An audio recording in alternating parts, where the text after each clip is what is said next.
పక్షవాతం అనేది తలలో రక్తం గడ్డకడితే గానీ, తలలో రక్తం బ్లీడింగ్ అవుతే గానీ పక్షవాతం అనేది వస్తుంది. ఇది మామూలుగా మనం చూసేది పెద్ద వయసున్న వాళ్ళలో, 50 దాటిన వాళ్ళలో వస్తుంది అనమాట. షుగర్ వలనో, బీపీ వలనో, కొలెస్ట్రాల్ వలనో అట్లాగా. కాకపోతే చిన్న వయసులో కూడా పక్షవాతం అనేది రావచ్చు. 10 ఏళ్ల పిల్లల్లో, 20 ఏళ్ల వాళ్ళలో, 30 ఏళ్ల వాళ్ళలో, ఇట్లా చిన్నతనంలో కూడా మనకి పక్షవాతం అనేది రావచ్చు. వీళ్ళలో ఇవన్నీ షుగర్లు, బీపీలు ఉండవు కదా. మరి ఎందుకు వస్తాయి అంటే వీళ్ళల్లో వచ్చే కారణాలు చాలా డిఫరెంట్ గా ఉంటాయి. మామూలుగా ఇప్పుడు హార్ట్ ప్రాబ్లం, హార్ట్ లో హోల్ ఉంది, ఇట్లాంటివి ఉన్న వాళ్ళలో, హార్ట్ వాల్స్ లో ప్రాబ్లం ఉన్న వాళ్ళలో పక్షవాతానికి దారి తీయవచ్చు. ఇవే కాకుండా ప్రెగ్నెన్సీ టైంలో, ప్రెగ్నెన్సీ అయిపోయిన వెంటనే వీళ్ళలో ఉన్న హార్మోనల్ చేంజెస్ వల్ల, ప్లస్ నెలసలు సరిగ్గా రాకపోతే హార్మోనల్ టాబ్లెట్స్ వాడతాం, ఓసీ పిల్స్. ఇవి వాడుకోవడం వల్ల హార్మోనల్ చేంజెస్ వల్ల క్లాట్స్ రావచ్చు.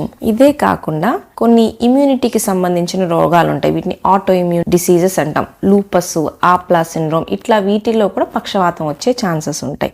ఇవే కాకుండా కొన్నిసార్లు కొన్ని రకాల మైగ్రేన్ విత్ ఆరా అంటాం. ఇట్లాంటివి ఉన్న వాళ్ళలో కూడా పక్షవాతం వచ్చే ఛాన్సెస్ అనేది ఎక్కువ. ప్లస్ కొన్ని రకాల జీన్స్, కొన్ని జెనెటిక్ ఫ్యాక్టర్స్ ఉన్న వాళ్ళలో వాళ్ళ రక్తం బాగా చిక్కగా ఉంటుంది. సో ఈజీగా వాళ్ళ రక్తం దానంతటదే గడ్డగట్టుకుపోయే అవకాశం ఉంటుంది అనమాట. సో ఈ జెనెటిక్ ప్రాబ్లమ్స్ ఉన్న పిల్లల్లో కూడా క్లాట్స్ అనేది రావచ్చు. సో మనం వచ్చినప్పుడు ట్రీట్మెంట్ అనేది పెద్దవాళ్ళలో, చిన్నవాళ్ళలో ఒకేలాగా చేస్తాం. కాకపోతే ఇవి మళ్ళీ రావచ్చు కాబట్టి మనం ఎందువల్ల వస్తుందో కూడా అన్ని స్ట్రోక్ ఇన్ యంగ్ అనడానికి చాలా పరీక్షలు ఉంటాయి. అన్ని పరీక్షలు చేసుకొని ఎందువల్ల వచ్చిందో కనుక్కొని దానికి తగ్గ ట్రీట్మెంట్ అనేది వీళ్ళలో పెట్టాల్సి వస్తుంది.